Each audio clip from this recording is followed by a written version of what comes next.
श्री परमात्म प्रणमिने शारद सुगुरु नमे समय सार शासन करो देश वचनमय भाई शब्द ब्रह्म पर ब्रह्मनो वाचक वाच्य नियोग मंगल रूप प्रसिद्ध ये नमो धर्म धन भो नय नय सार लहे शुभवार पद पद मार दहे दुखकार लय लय पार ग्रहे भव पार भवधार जय जय समय सार अविकार शब्द अर्थ ने ज्ञान समय त्रय आगम गाया काल मत सिद्धांत भेद त्रय नाम बताव्या ते मही आदि शुभ अर्थ सकल कथनी सुनिए बहु अर्थ समय मा जीव नाम छे सार सुनजो सौ ते मही सार विण कर्म मल जीव शुद्ध नय कहे आ ग्रंथ मा कथनी सहु समय सार बुध जन कहे नामादिक शट ग्रंथ मुख ते मा मंगल सार विघ्न हरण नास्तिक हरण शिष्टाचार उच्चार समय सार जिन राज छे स्यादवाद जिन वैन मुद्रा जिन निर्ग्रंथता नमु करे सहुचैन।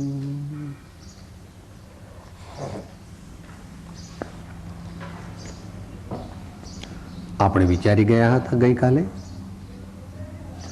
શુદ્ધ આત્મજ્ઞાન કેવી રીતે પ્રગટે, દેહથી ભિન્ન અને વિકારોથી ભિન્ન જગતના પદાર્થોથી ભિન્ન એવો આત્મા આત્મજ્ઞાન આત્મત્વ કેવી રીતે પ્રગટે એ માટેનું આમાં કથન કરવાના છે। એટલે સંસ્કૃત ટીકાકાર આચાર્ય દેવે જે કહ્યું તેનું ગુજરાતી વિચારીએ। એમાં તેઓએ થોડી દાર્શનિક શૈલીથી પણ વિવેચન કર્યું છે, એને આપણે ગૌણ રાખીશું પણ છતાં વાંચી જઈશું। શેની વાત ચાલે છે? પહેલો શ્લોક ગઈકાલે આપણે વાત કરી હતી, 3 શ્લોક દ્વારા ઉત્થાનિકા છે। સાથે બોલીએ, ગઈકાલે બોલ્યા હતા એટલે બોલવામાં સરળતા પડશે। સંસ્કૃત શ્લોક નમઃ સમય સારાય સ્વાનુભૂત્યા ચકાસતે ચિત સ્વભાવાય ભાવાય સર્વભાવાંતરચ્છિદે।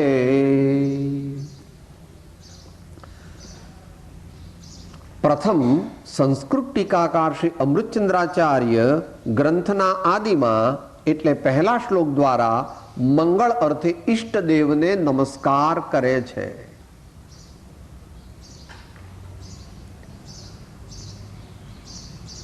સમય અર્થાત જીવ નામનો પદાર્થ, તેમાં સાર જે દ્રવ્ય કર્મ ભાવ કર્મ નો કર્મ રહિત શુદ્ધ આત્મા, તેને મારો નમસ્કાર હો।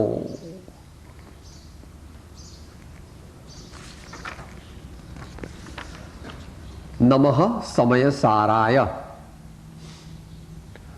સામાન્ય રીતે તો દરેક ગ્રંથમાં શું હોય કે પોતપોતાના ઈષ્ટદેવને નમસ્કાર કરે। કોઈ મહાવીર ભગવાનને નમસ્કાર કરે, કોઈ ઋષભદેવ ભગવાનને નમસ્કાર કરે, પોતે કોઈ રામ ભગવાનને નમસ્કાર કરે, જે જેના ઈષ્ટદેવ હોય કે ગુરુ હોય એને નમસ્કાર કરે। અહીં શુદ્ધ આત્માને નમસ્કાર કરે છે, એ એક વિશેષતા છે।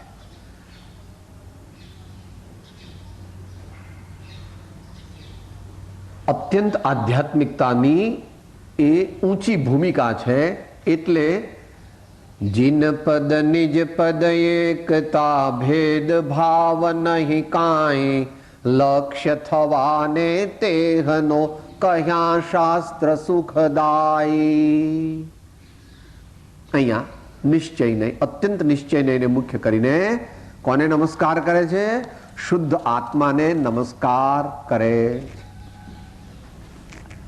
ગઈકાલે આપણે ધ્યાનમાં વિચાર્યું હતું, પ્રયોગ કર્યો હતો આપણે પણ આત્માનું ધ્યાન કરવું છે, દરેકને આત્માનો અનુભવ કરવો છે, આત્મજ્ઞાન પ્રાપ્ત કરવું છે, પણ એ સીધું પ્રાપ્ત થઈ શકતું નથી. એટલે આપણે તો ભગવાનના માધ્યમથી આગળ વધીએ, સદગુરુના માધ્યમથી આગળ વધીએ, સતશાસ્ત્રના માધ્યમથી આગળ વધીએ. પણ અહીં શાસ્ત્રીય પદ્ધતિમાં આચાર્ય દેવે શુદ્ધ આત્માને જ પરમાત્મા તરીકે સ્થાપિત કર્યો છે. એ મોટા પુરુષ છે એટલે સીધા કૂદી અને હનુમાનજી લંકા એક કૂદકે પહોંચી ગયા એમ કહેવામાં આવે છે. એમ આ બધા અધ્યાત્મ સાધનાના મહાન યોગીશ્વરો છે અને અધ્યાત્મ શાસ્ત્ર કહેવાના છે. એટલે એમણે અહીંયા આગળ શુદ્ધ આત્માને નમસ્કાર કર્યો છે.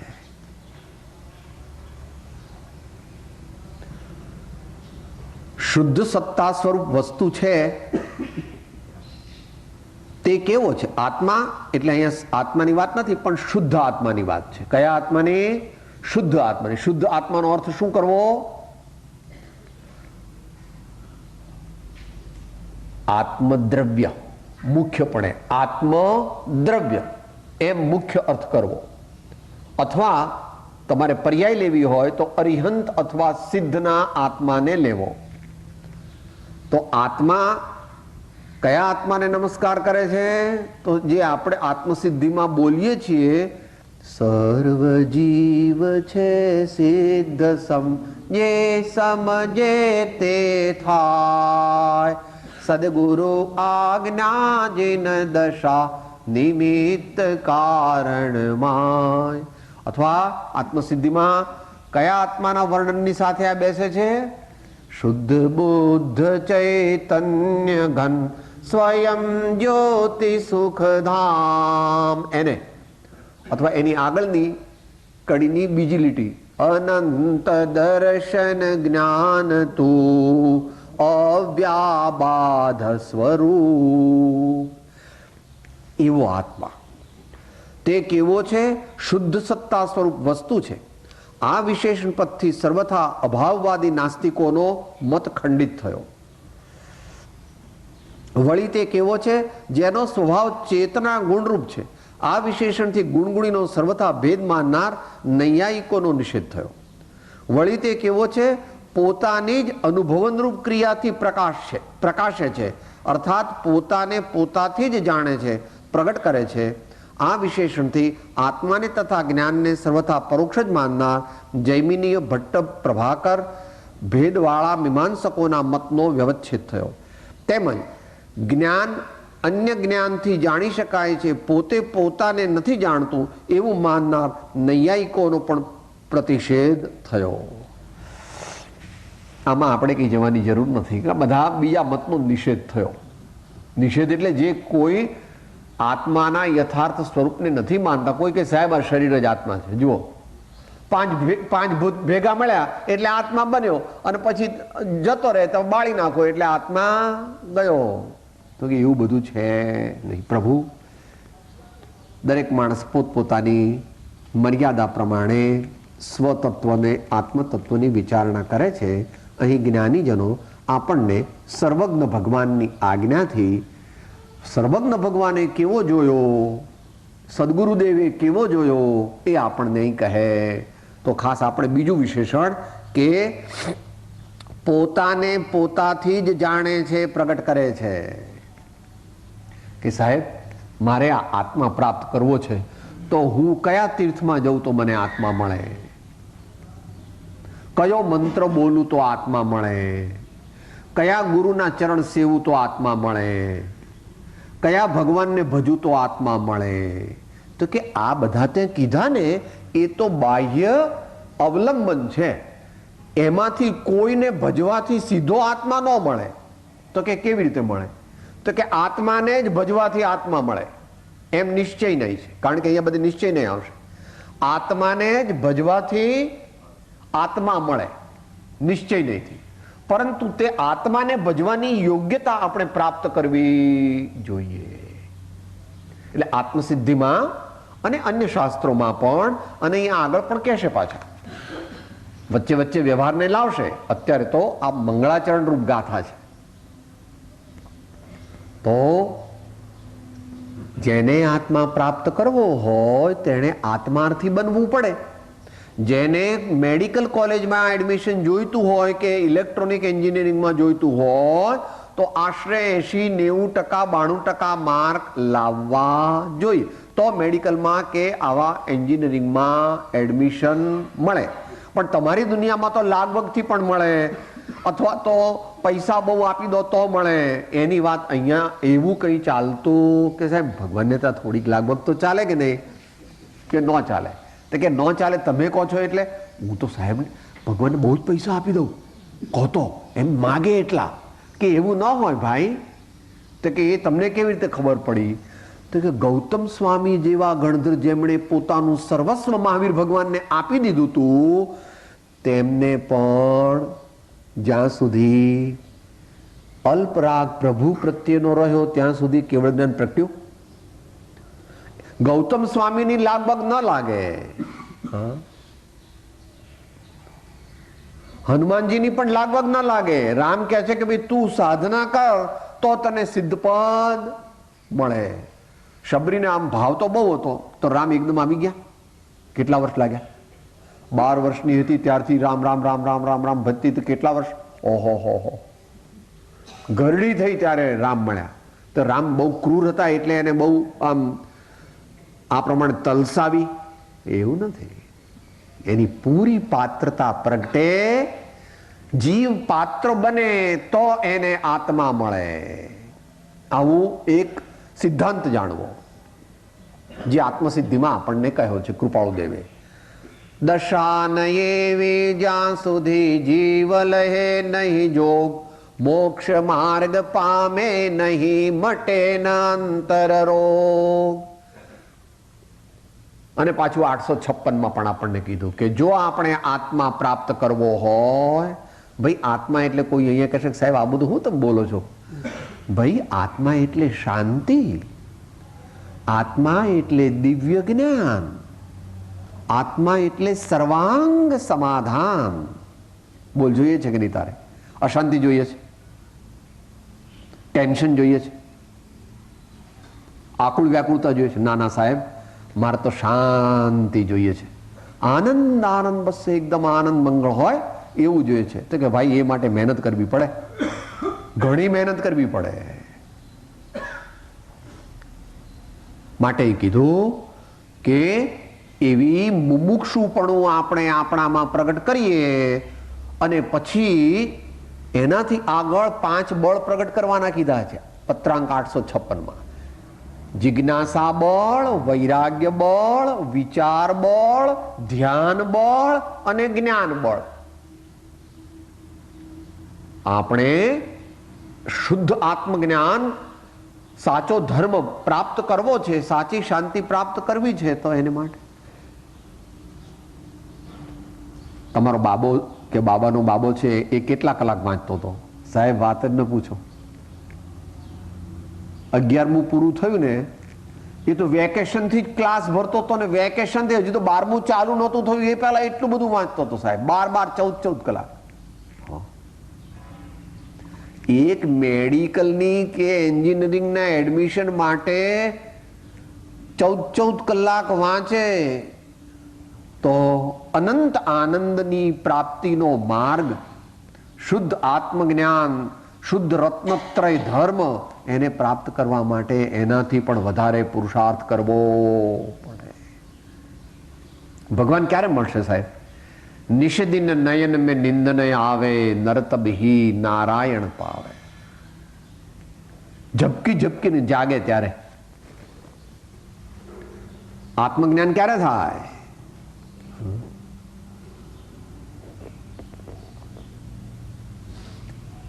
ઝીલીએ જરા.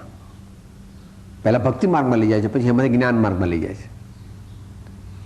હું તો હાલો ચાલુ ને હરી સાંભરે રે, હું તો હાલો ચાલુ ને હરી સાંભરે, હું તો હાલો ચાલુ ને હરી સાંભરે રે, હું તો હાલો ચાલુ ને હરી સાંભરે. એ મારું હાલવું તે અટકી જાય રે, હરિ મને સાંભળે રે. એ મારું હાલવું તે અટકી જાય રે, હરિ મને સાંભળે. હું તો ભોજન કરું ને હરિ સાંભળે રે, હું તો ભોજન કરું ને હરિ સાંભળે. એ મારા ભોજનિયા અટકી જાય રે, હરિ મને સાંભળે રે. એ મારા ભોજનિયા અટકી જાય રે, હરિ મને સાંભળે. સર્વ શુભા શુભે હરિ સાંભળે રે, સર્વ શુભા શુભે હરિ સાંભળે. એ મારા શુભા શુભ અટકી જાય રે, પ્રભુ મને સાંભળે રે. મારા શુભા શુભ અટકી જાય રે, પ્રભુ મને સાંભળે. તો ત્યાં પૂછ્યું ને કે સાહેબ મને ભગવાન ક્યારે મળશે? આવી દશા પ્રગટ થશે ત્યારે ભાઈ. કારણ કે આ મોટા કલેક્ટર કમિશનર બનવું હોય, આ મોટા ચીફ મિનિસ્ટર કે પ્રાઇમ મિનિસ્ટર કે પ્રેસિડેન્ટ બનવું હોય તોય ઘણા વર્ષો મહેનત કરે છે, પણ એ મળવું ન મળવું તો પુણ્યને આધીન છે. પણ આ આત્મા મળવો એ પોતાના પુરુષાર્થની મુખ્યતા એમાં છે. એટલે પોતે જ પોતાને પામે છે. અહીં નિશ્ચય નહીં કીધું, ત્યાં વ્યવહારને ગૌણ છે, જોડી દેવો. પરમાત્માની, સદગુરુની અને સદ્ધર્મની આરાધના કરે એ દ્વારા, ટૂંકમાં લઈએ તો 9મી ગાથા લઈ અને હવે આપણે આગળનો પોઈન્ટ લઈએ. સેવે સદગુરુ ચરણને ત્યાગી દઈ નિજ પક્ષ, પામે તે પરમાર્થને. તો શું પ્રાપ્ત થાય? નિજ પદ નો લે લક્ષ. નિજ પદ પ્રાપ્ત કરવું હોય તો આ પ્રમાણે કરવું પડે છે.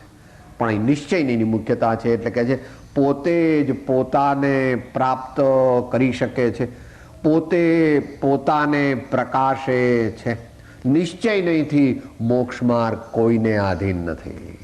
મોક્ષ માર્ગ જે સાચો પ્રયત્ન કરે, સ્વાધીનપણે સમજીને સાચો પુરુષાર્થ કરે, તેને શુદ્ધ આત્માનો અતિન્દ્રિય આનંદ મળી શકે. અત્યારે 1997માં આ કઈ થિયોરિટિકલ વાત નથી. આગળ જ્ઞાની થઈ ગયા, વર્તમાનમાં હોય, થાશે કાળ ભવિષ્યમાં, માર્ગ ભેદ નહીં કોઈ. વળી તે કેવો છે? આગળ કહે છે પોતાથી અન્ય સર્વ જીવ અજીવ ચરાચર પદાર્થોને સર્વ ક્ષેત્ર કાળ સંબંધી સર્વ વિશેષણો સહિત એક જ સમયે જાણનારો છે. એટલે આ તો આત્મદ્રવ્યની વાત થઈ. અનંત દર્શન જ્ઞાન તું અવ્યાબાદ. આપણને કઈ આવું છે નહીં હો, પોતાની જાતને આવી માની લેવી નહીં. અત્યારે આપણને કેવળ જ્ઞાન છે, અત્યારે કેવળ દર્શન કેવળ છે, પણ આપણામાં શક્તિ છે. આપણામાં એવું થવાની શક્તિ છે. શક્તિ આપણને બતાવે છે સાવધાન, તારામાં અનંત શક્તિ છે. તો જે પ્રસિદ્ધ દ્રષ્ટાંત બધા આર્ય દર્શનોમાં છે કે નાનપણથી પેલું સિંહનું બચ્ચું ઘેટાના ટોળામાં જતું રહ્યું હતું, એટલે પોતાને ઘેટું માનતું હતું, પણ ખરેખર ઘેટું બની ગયું. આપણે ઘેટા સાથે રહીએ તો કે ઘેટું બની જઈએ, ઘેટા જેવા બની ગયા છે, ઘેટું બની ગયા. આજે પણ, હમણાં પણ આ આત્મામાં, એટલે જે કોઈ યોગ્ય પુરુષાર્થ કરે તે આત્માને પોતાનું સ્વરૂપ પ્રાપ્ત થઈ શકે છે. માટે આપણે બધાએ આત્મજ્ઞાન પ્રાપ્તિ માટે પુરુષાર્થ કરવો એમ જ્ઞાની ભગવંતોની આજ્ઞા છે. જે સત્પુરુષાર્થ કરે તે આત્મજ્ઞાનને પામે. એનામાં શક્તિ છે, પણ એ વ્યક્ત કરવા માટે પુરુષાર્થ કરવાનો વ્યવહારમાં કરો છો એ પ્રમાણે.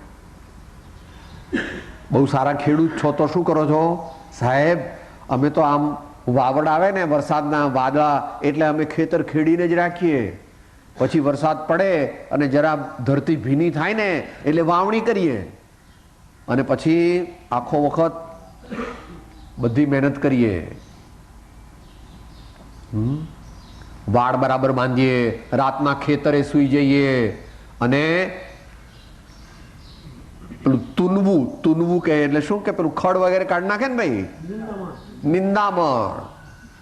ઘઉં સિવાયની બીજી બધી વસ્તુ હોય તે અમે કાઢી નાખીએ. તો કે ભાઈ વ્યવહારિક તો તું બધો પુરુષાર્થ કરે છે, તો અહીંયા પરમાર્થની અંદર પણ કહે છે કે આવી શક્તિ આપણને ભગવાને બતાવી.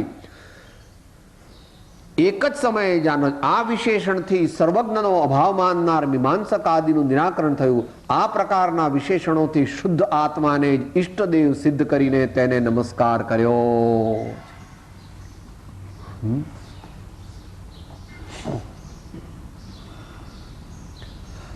આનંદજી મહારાજે શાંતિનાથ ભગવાનના સ્તવનમાં અહો નમો મુજ એમ કહ્યું છે આનંદજી મહારાજે. અને કબીરદાસજી કહે છે કે સાહિબ કબીરા એક હૈ કહન સુનન કે દોય, જો કોઈ દો કરી માનસી તિને સત્ય ન જાણ્યા હોય. સાહેબ અને કબીરદાસ બે એક છે, પરંતુ દુનિયાના લોકો કહે છે કે કબીર તો સેવક છે અને સાહિબ તો એમના સ્વામી છે. તો એ ઠીક છે, વ્યવહારથી બરાબર છે, પરંતુ નિશ્ચયથી તો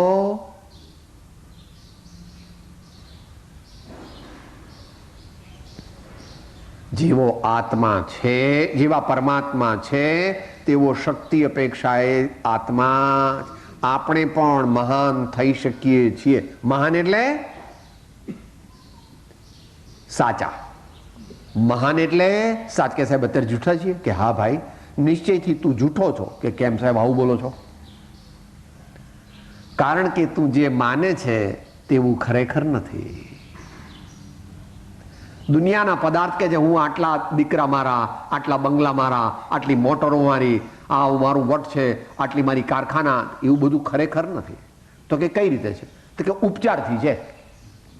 ઉપચારથી કહેવાય કે ભાઈ આ તમારો દીકરો, આ તમારી આ વસ્તુ ફલાણું ઢીકણું. માટે આપણે આપણી માન્યતા સુધારી લેવી.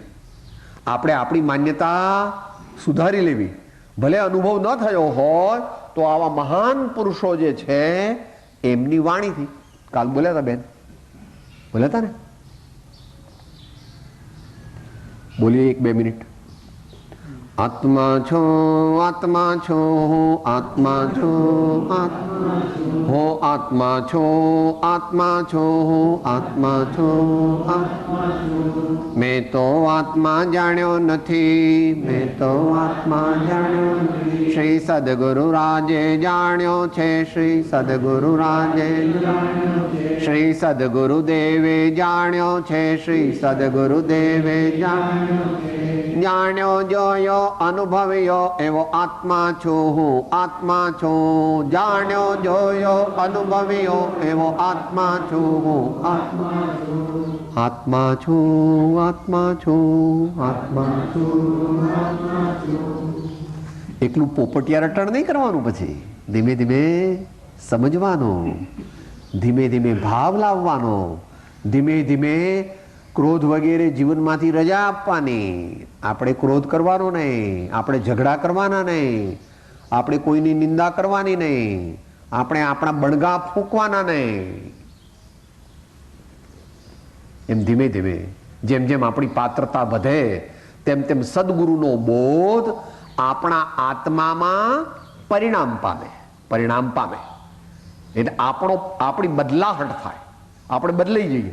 ધીમે ધીમે ધીમે ધીમે ધીમે ધીમે ધીમે ધીમે ધીમે અજ્ઞાનીમાંથી જ્ઞાની થઈએ, દુઃખીમાંથી સુખી થઈએ, અશાંતમાંથી શાંત થઈએ, અણસમજુમાંથી સમજુ થઈએ, અભિમાનીમાંથી વિનયી થઈએ, લોભિયામાંથી ઉદાર બનીએ. આવું બધું થાય તેમ તેમ આપણામાં આત્મત્વ પ્રગટે.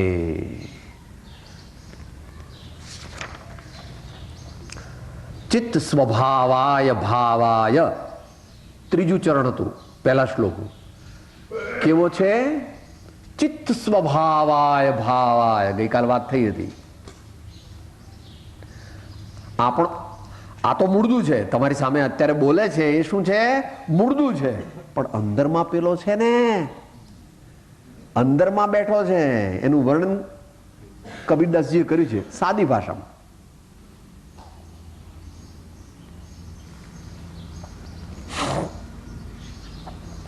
નજર ન આવે આત્મ જ્યોતિ, નજર ન આવે આત્મ જ્યોતિ. એ કેવી છે? ઝિલમિલ ઝિલમિલ નિશ દિન ચમકે, ઝિલમિલ ઝિલમિલ નિશ દિન ચમકે, જૈસા નિર્મલ મોતી, જૈસા નિર્મલ મોતી. નજર ન આવે આત્મ જ્યોતિ, નજર ન આવે આત્મ જ્યોતિ. અજ્ઞાન રૂપી પડદો છે, અજ્ઞાન રૂપી પડદો છે એટલે આત્મ જ્યોતિના દર્શન થતા પણ છે ખરો અંદર. ચિત્ત સ્વભાવાય ભાવાય સર્વ ભાવાંતરચ્છિદે. જ્યારે એના દર્શન થાય, જ્યારે એનું જ્ઞાન થાય, જ્યારે એનો અનુભવ થાય, ત્યારે બધું ફિક્કું બની જાય, બીજું બધું ફિક્કું થઈ જાય.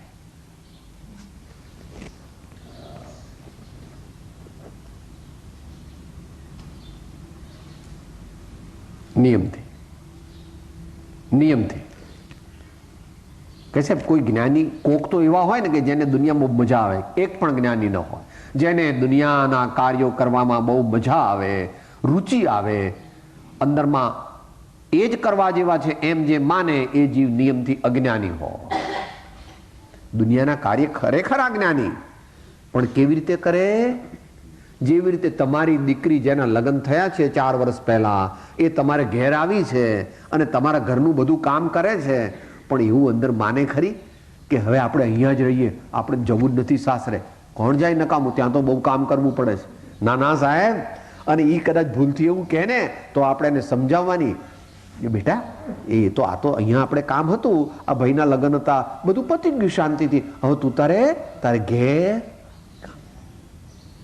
એમ જ્ઞાની દુનિયાના કામ કરે તો પોતાને યોગ્ય હોય એવા કામ કરે, પછી પાછું લેપાયા વગર કરે અને અંદરમાં ભાવના કરે કે હે ભગવાન, હું આ લપમાંથી ક્યારે છૂટીશ. એમ અંદરમાં ભગવાનને પ્રાર્થના કરે. એવું અત્યારના જ્ઞાનીઓ તો સામાન્ય જ્ઞાની થાય છે. ભરત ચક્રવર્તી જેવા હતા, એ પણ પોતાના આત્માને એમ કહેતા, ચેત ભરત ચેત કાળ ઝપાટા લે. ચેત ભરત ચેત કાળ ઝપાટા. માટે જો કે તેઓ દુનિયાના કામ કરવા પડે તો કરે, ફરજ રૂપે કરે, ઉપરથી કરે, પણ એમનું દિલ તે તો પરમાત્માના ચરણમાં અથવા આત્માના ચિંતનમાં અથવા આત્માની દ્રષ્ટિ કરે. સર્વ ભાવાંતરચ્છિદે. એટલે આપણે બોલીએ છીએ જે પદ કે સાહેબ આત્મજ્ઞાન થાય ત્યારે શું થાય અને એ આત્મજ્ઞાન કેવી રીતે થાય, એ 2 કડીઓ બોલીએ આપણે. પહેલામાં કે આત્મજ્ઞાન કેવી રીતે થાય, અને પછી કે સાહેબ આત્મજ્ઞાન થાય તો શું થાય, આપણને ખબર કેવી રીતે પડે? લો, એ તો અરૂપી પદાર્થ છે, અતિન્દ્રિય પદાર્થ છે, તો આપણને ખબર કેવી રીતે પડે? કે બિલકુલ ખબર પડે. પછી ભ્રાંતિથી ખોટી કલ્પના કરે તો વાત જુદી છે, પણ ખબર પડે. કેવી રીતે આત્મા કેવી રીતે મળે? સાથે બોલીએ. ધ્યાન ધારણા આત્મ પદની કરતા બ્રહ્મણા મિટ જાવે. આત્મ તત્વની શ્રદ્ધા હોવે તો અનહદ આનંદ ઉર્યાવે. અનહદ આનંદ ઉર્યાવે. અલખ નિરંજન આત્મ. અહીંયા વિધેયાત્મક કીધું, હવે નિષેધાત્મક કહે છે કે સાહેબ આત્મજ્ઞાન થાય તો પછી શું થાય? વિષયારસ વિષ સરખો લાગે, ચૈન પડે નહીં સંસારે.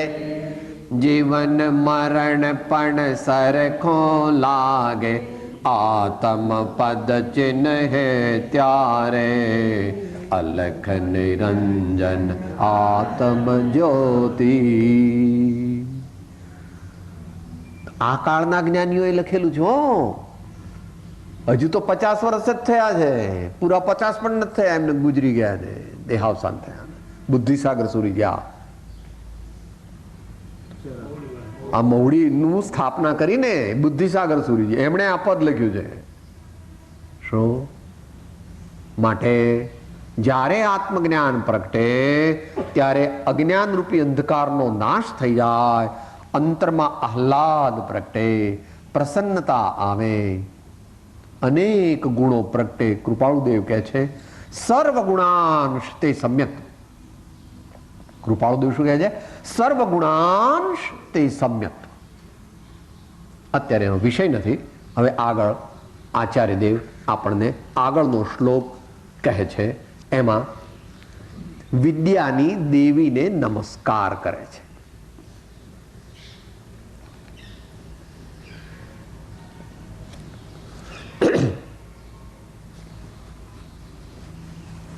અનંત ધર્મણસ્તત્વં પશ્યન્તિ પ્રત્યગાત્મનઃ અનેકાંતમયી મૂર્તિમ નિત્યમેવ પ્રકાશતામ. વિદ્યાની અનેકાંત વિદ્યારૂપી સરસ્વતી દેવીને નમસ્કાર કરે છે. પહેલા કોને નમસ્કાર કર્યા? શુદ્ધ આત્માને નમસ્કાર કર્યા. પછી કોને નમસ્કાર કરે છે? અનેકાંત વિદ્યાની જે દેવી આપણને સદબુદ્ધિ આપે. આપણી બુદ્ધિ હઠાગ્રહી છે, આપણી બુદ્ધિ મલિન થયેલી છે. ક્રોધ, કામ, માન, માયા, લોભ એવો બધો ખીચડો અંદર ભરાઈ ગયો. એને દૂર કરવા વાળી જે વિદ્યાની દેવી. વિદ્યાનું શું આપણે નાના હતા ત્યારે પણ બોલતા હતા, સમજતા નહોતા કઈ. સા વિદ્યા યા વિમુક્તયે. વિદ્યા કોને કહીએ?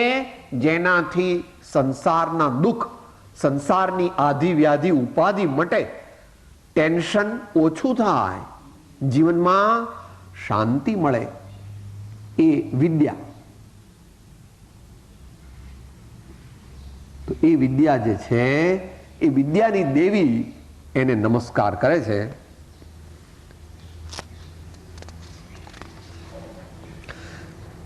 એનો શ્લોકાર્થ છે પાના 3 પર. જેમાં અનેક અંત છે એવું જે જ્ઞાન તથા વચન તેમય મૂર્તિ સદાય પ્રકાશરૂપ હો. કેવી છે તે મૂર્તિ? જે અનંત ધર્મ વાળો છે અને જે પરદ્રવ્યોથી ને પરદ્રવ્યના ગુણપર્યાયોથી ભિન્ન તથા પરદ્રવ્યના નિમિત્તથી થતા પોતાના વિકારોથી કથનચિત ભિન્ન એકાકાર, કથનચિત ભિન્ન એકાકાર છે. એવા આત્માના તત્વને અર્થાત અસાધારણ સજાતીય વિજાતીય દ્રવ્યોથી વિલક્ષણ નિજ સ્વરૂપને તે મૂર્તિ અવલોકન કરે છે, દેખે છે. થોડું શાસ્ત્રીય આવ્યું, વાંધો નહીં, સમજી લઈએ ટૂંકમાં.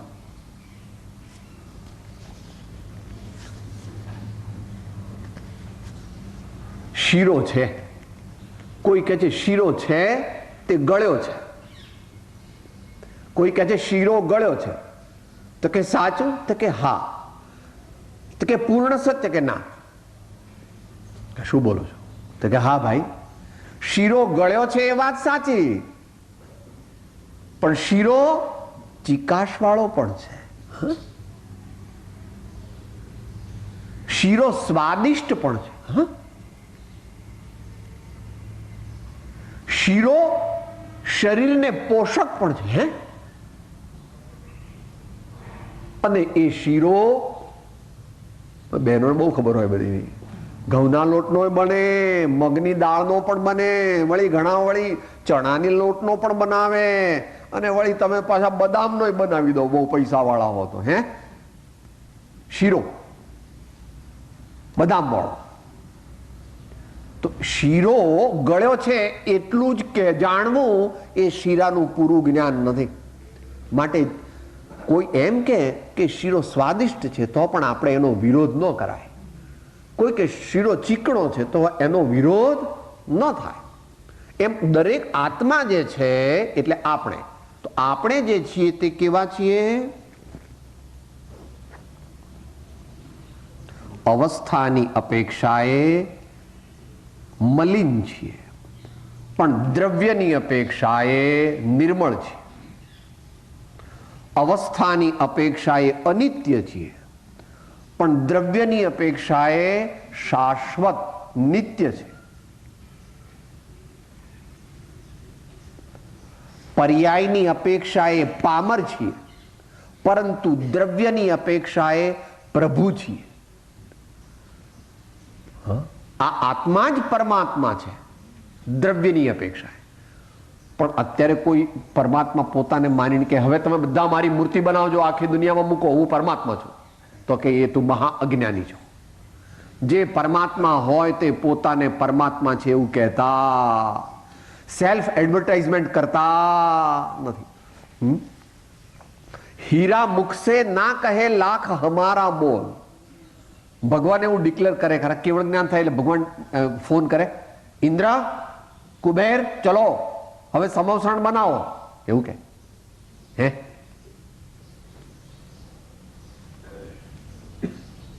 અનંત આનંદનો અનુભવ કરે છે, એમને દુનિયાની કાંઈ પડી નથી. 17 વાર ઇન્દ્રને ગરજ હોય તો સમવસરણ લોકોના કલ્યાણ માટે બનાવે, કુબેર વગેરે. એમાં ભગવાનને કાંઈ પણ અંદરમાં એવું નથી કે આ લોકોએ આવું કેમ નથી કરતા. બનાવે છે એ એમના તીર્થંકર, આગલા ભાવમાં પેલું તીર્થંકર નામકર્મ બાંધ્યું હતું એટલે, અને લોકોનું કલ્યાણ થવાનું છે એટલે ભગવાનની સભાનું રચના કરે છે, ભગવાનની મહાન ધર્મ સભાની રચના કરે છે.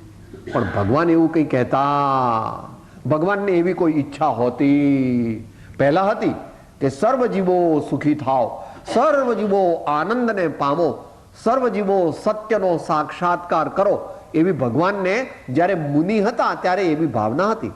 પણ ભગવાન થયા પછી કઈ ઈચ્છા હોતી, પછી એ બધું ઓટોમેટિક કરનારા કરે. તો આત્મા કેવો છે? તો જુદી જુદી અપેક્ષાએ જેમ છે તેમ જાણવું. એક બાજુ પકડીને હઠાગ્રહ કરવો નહીં, તો સરસ્વતી માતાને માન્યા કહેવાય, તો અનેકાંતને માન્યા કહેવાય. આ અઘરી વાત કૃપાળુદેવ સાદી ભાષામાં સમજાવે છે. સાથે બોલીએ 8મી ગાથા ને. જ્યાં જ્યાં જે યોગ્ય છે તહા સમજવું તે, ત્યાં ત્યાં તે આચરે આત્માર્થી જનતે. જુદા જુદા વ્યૂ પોઈન્ટથી, જુદી જુદા દ્રષ્ટિકોણથી જે કહેવામાં આવે તો જે દ્રષ્ટિકોણથી કહેવામાં આવે એ દ્રષ્ટિકોણથી સમજવું, અને એક દ્રષ્ટિકોણનો હઠાગ્રહ કરવો નહીં. રામ સીતાના પતિ પણ છે, દશરથના પુત્ર પણ છે, લક્ષ્મણ ભરતના ભાઈ પણ છે, અયોધ્યાના રાજા પણ છે, લંકાના જીતનાર પણ છે, એક પત્ની વ્રતધારી મહાન ધર્માત્મા પણ છે, એ જ ભવે મોક્ષે ચાલ્યા ગયા છે, લવકુશના પિતા છે. એમ જે છે તે, જે અપેક્ષા એ કહે છે તે અપેક્ષા એ સત્ય છે. આપણે એક જ કે ના તમને ખબર નથી, રામ એટલે સીતાના પતિ, બસ હવે તમને કઈ ખબર ન પડે. હું કહું છું ને માની લો, પણ એ કઈ ભાઈ વાત તમારી બરાબર, સીતાના પતિ ખરા પણ પાછા લવકુશના પપ્પા ખરા, ના એ તમને ખબર ન પડે. હું કહું છું ને સીતાના પતિ એ રામ, બસ. તો એવો હઠાગ્રહ કરે તેને આત્મા મળતો. આત્મા મેળવવા માટે શું કરવું પડે?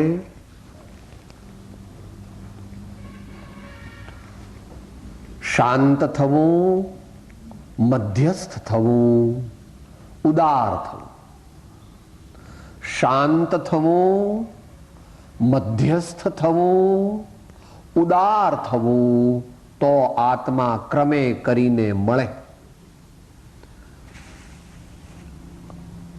મહાપુરુષો તો કહે છે, શ્રીમદ રાજચંદ્ર વચનામૃત 40 કહે છે, વિશાળ બુદ્ધિ, મધ્યસ્થતા, સરળતા અને જીતેન્દ્રિયપણું, આટલા ગુણ જેનામાં હોય તે તત્વ પામવાનું ઉત્તમ પાત્ર.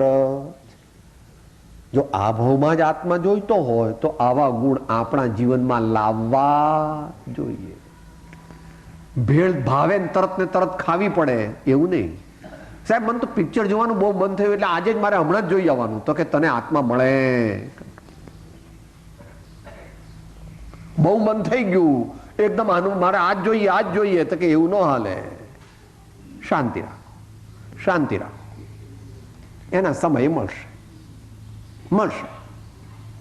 એકદમ આમ થઈ જાય એનો અર્થ કે આકુળ વ્યાકુળતા એટલી બધી છે તો એ જીવ શાંત બની શકે નહીં,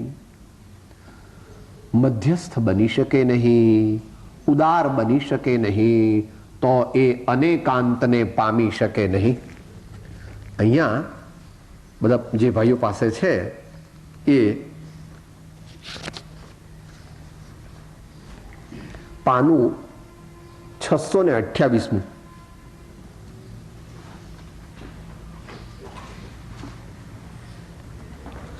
628 પાનું કદાચ તમારે પેલું હોય તો એટલે છેલ્લેથી બીજું પાનું. એમાં આ પ્રમાણે આ સમય પ્રાભૃત એ નામનો જે મોટો પેરેગ્રાફ છે એમાં નીચેથી બીજી લીટી, તો પણ જેવો સ્યાદવાદમય જીનમતની આજ્ઞા માને છે તેમને વિપરીત શ્રદ્ધાન થતું નથી. મળ્યું ભાઈ? મળ્યું ને? તો પણ જેવો સ્યાદવાદમય એટલે જે સરસ્વતી અનેકાંત માતાને નમસ્કાર કર્યા, સ્યાદવાદમય જીનમતની આજ્ઞા માને છે તેમને વિપરીત શ્રદ્ધાન થતું નથી. કેમ નથી થતું? ક્યાંક અર્થનું અન્યથા સમજવું પણ થઈ જાય તો વિશેષ બુદ્ધિમાનનું નિમિત્ત મળે, યથાર્થ થઈ જાય છે. અને હવે કન્ક્લુઝન કરે છે, જીનમતની શ્રદ્ધાવાળાઓ હઠગ્રાહી હોતા નથી. મળી ભાઈ? જીનમતની શ્રદ્ધાવાળાઓ હઠગ્રાહી હોતા, જે હઠગ્રાહી છે એ ભગવાનને માનતો નથી. ભગવાન સૌથી ઉદાર, ભગવાન સૌથી વિશાળ દ્રષ્ટિવાળા. એ વાત આપણે આગળ થઈ ગઈ હતી. ભગવાનના હૃદયમાં આખા વિશ્વના બધા જીવો મળી જાય એટલા ભગવાન ઉદાર છે. અને આપણે તો નાની નાની બાબતમાં પતિ સાથે, પત્ની સાથે, મા બાપ સાથે, દીકરા દીકરી સાથે અને મિત્રો સાથે ઝઘડા.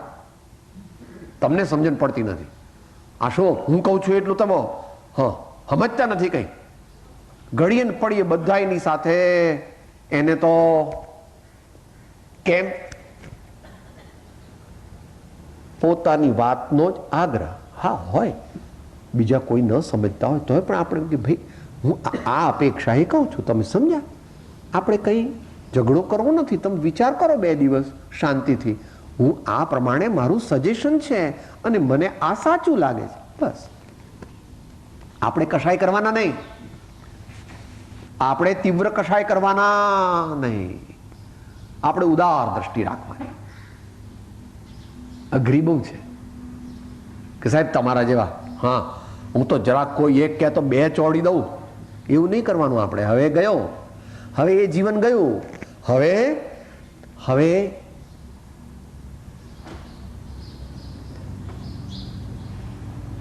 જગત આત્મરૂપ માનવામાં આવે અને જે થાય તે યોગ્ય જ માનવામાં આવે. જગત આત્મરૂપ માનવામાં, બધામાં પરમાત્મા. સાહેબ ગધાડો પણ, કે ગધાડામાં પણ પરમાત્મા છે. અરે શું કહો છો તમે? આ કૂતરું છે ને ગંદુ સાહેબ, એને ખસ થઈ જાય આઘારો અને મારો મારો કાઢો એને. નો કઢાય, એને મારી ન કઢાય, એમને ધીમેરીને કાઢવાનું. દૂર એને રોટલી આપીએ ને એટલે રોટલી ખાવા જતું રહે. કોઈ કૂતરાને ખસ થઈ છે એટલે એને મારો મારો કાઢો મારો નહીં. સર્વ જીવમાં પરમાત્મા તુલ્ય બુદ્ધિ રાખવાનો પ્રયત્ન કરવાનો. કોઈને આપણે કોઈ આપણા દુશ્મન નથી. સાવધાની રાખવી, વિવેક રાખવો, પણ અભાવ દ્વેષ મારો કાઢી મૂકો એમ નહીં. ભાઈ અહીંયા આ બરાબર નથી. કૂતરું રસોડામાં આવી જાય તો ગંદકી છે, અનારોગ્યનું કારણ છે, એટલે એને પકડીને કાઢવું જોઈએ, એ વાત બરાબર. પણ એને મારો એકદમ કાઢો એવું નહીં. એ જગત આત્મરૂપ માનવામાં આવે ને જે થાય તે યોગ્ય જ માનવામાં આવે. ઘડી ઘડી અપસેટ ન થવું. સાહેબ આ લોકો આમ કરે છે, સાહેબ હમણે આમ કેમ કર્યું, આ લોકો આવું બોલે છે, સાહેબ આ લોકોને કંઈ સમજ નથી પડતી. શાંતિ. જે સહન કરે તે જ સંત બની શકે. જે સહન કરે તે જ સંત બની શકે.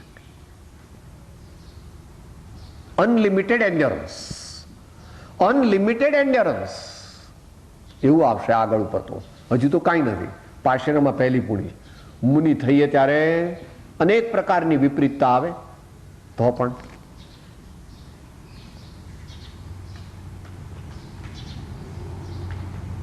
માટે મહાપુરુષો આપણને ફરી ફરી આ વાત સમજાવે છે.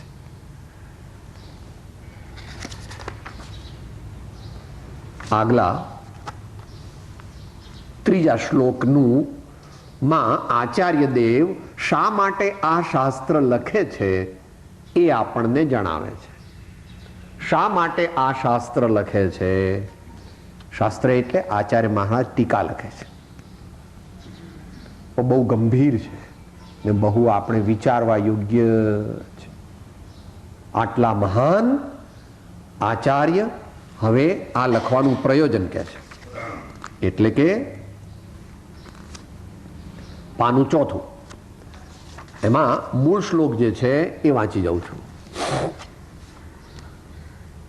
પરપરિણતિ હેતોર્મોહનામ નોનુભાવાત અવિરતમ અનુભાવ્યં વ્યાપ્તિ કલ્માશિતાયાઃ મમ પરમ વિશુદ્ધિ શુદ્ધ ચિન્હ માત્ર મૂર્તે ભવતુ સમયસાર વ્યાખ્યયૈવાનુભૂતે.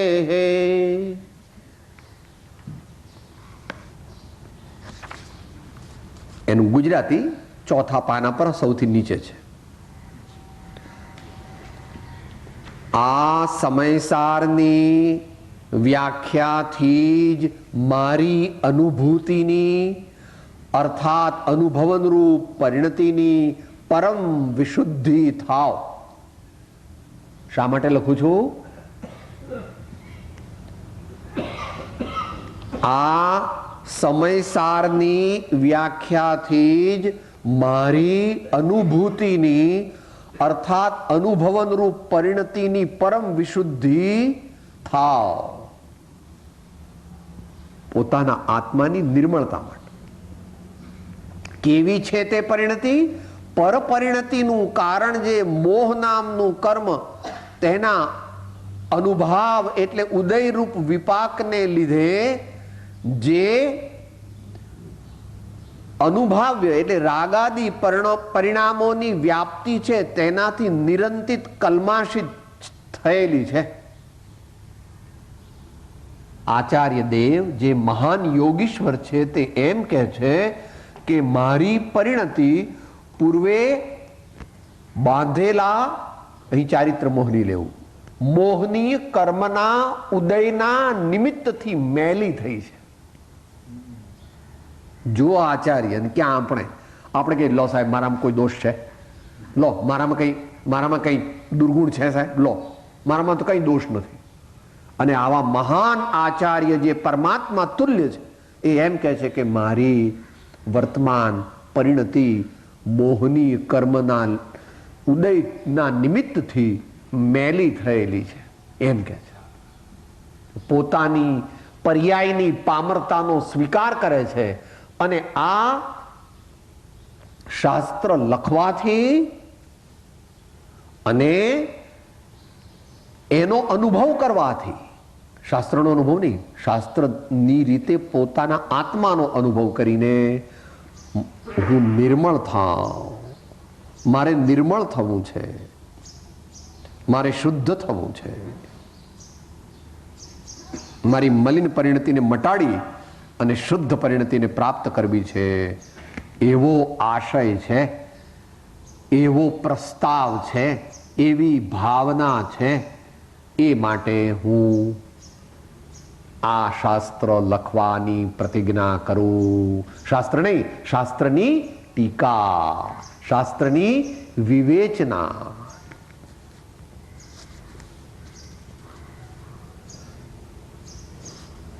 અને હું કેવો છું? પહેલા પર્યાય કીધી. પર્યાયમાં પોતાની પામરતામાં પોતાની મલિનતાની કબૂલાત કરી. હવે પોતાના દ્રવ્યની વાત કરે છે, પોતાના મૂળ સ્વરૂપની વાત કરે છે. અને હું કેવો છું? હું એટલે શું? આત્મદ્રવ્ય. દ્રવ્ય દ્રષ્ટિથી શુદ્ધ ચૈતન્ય મૂર્તિ છું. જુઓ મહાપુરુષો અનેકાંતનું શરણ લે છે. વર્તમાનમાં પોતાની જે મલિન પરિણતિનો સ્વીકાર કરે છે, એટલે કેટલામો?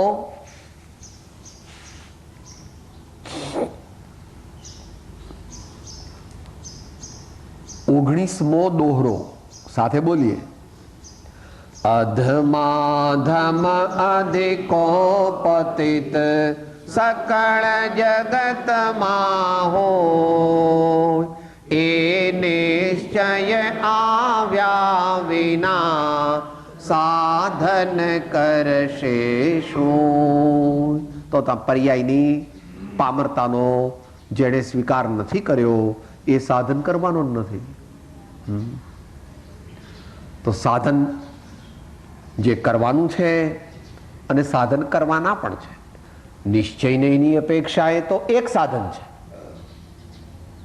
સ્વસ્વરૂપની શ્રદ્ધા, સ્વસ્વરૂપનું પરિજ્ઞાન અને સ્વસ્વરૂપનો અનુભવ, એક જ સાધન. નિશ્ચય સાધન શું? આત્મામાં લીન થાવ, આત્માનું સ્વરૂપ સમજી અને આત્મામાં લીન થાવ. પણ એ તો કેટલો વખત આપણે કરી શકીએ છીએ? અલ્પકાળ પણ કરી શકતા નથી. તો બાકીના સમયે આત્માનો અનુભવ કરવાની આપણામાં પાત્રતા પ્રગટે એટલા માટે જે પણ કંઈ સાધન જ્ઞાની ભગવંતોએ બતાવ્યા છે તે જ્ઞાની ભગવંતોને કહેલી આજ્ઞા પાળીને આપણે એ સાધન કરવા જોઈએ. કરવો છે તો આત્મજ્ઞાન પ્રાપ્ત કરવું છે, પરંતુ તે આત્મજ્ઞાન પ્રાપ્ત કરવા માટે કૃપાળુદેવે 3 સાધન બતાવ્યા છે. દરેક જ્ઞાની પુરુષોએ બતાવ્યા છે. કૃપાળુદેવ વચનામૃતમાં શું કીધું છે?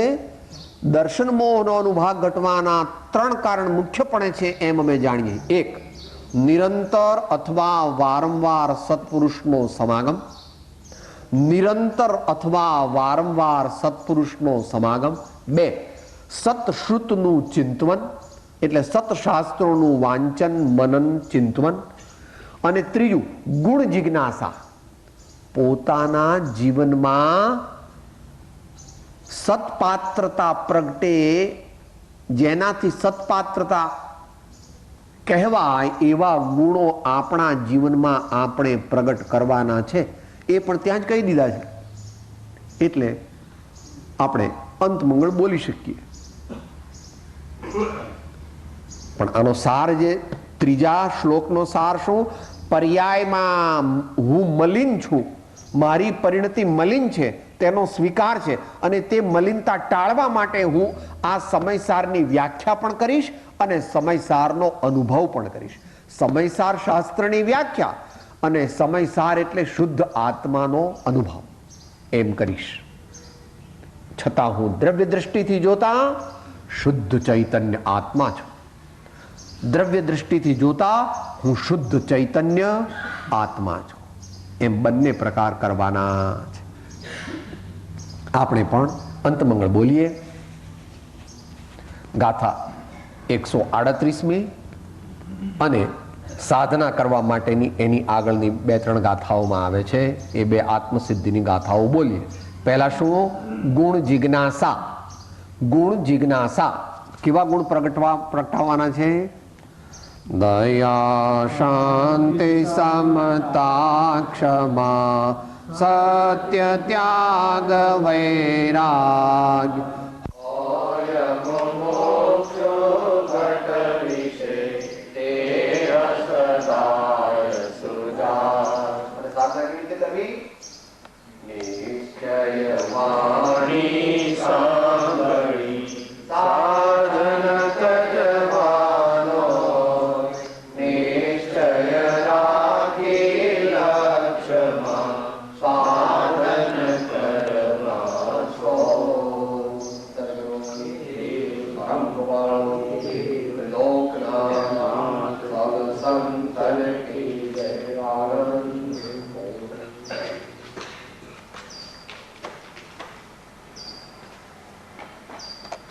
પરમાત્માનું સ્મરણ કરીશું. શાંત બેસી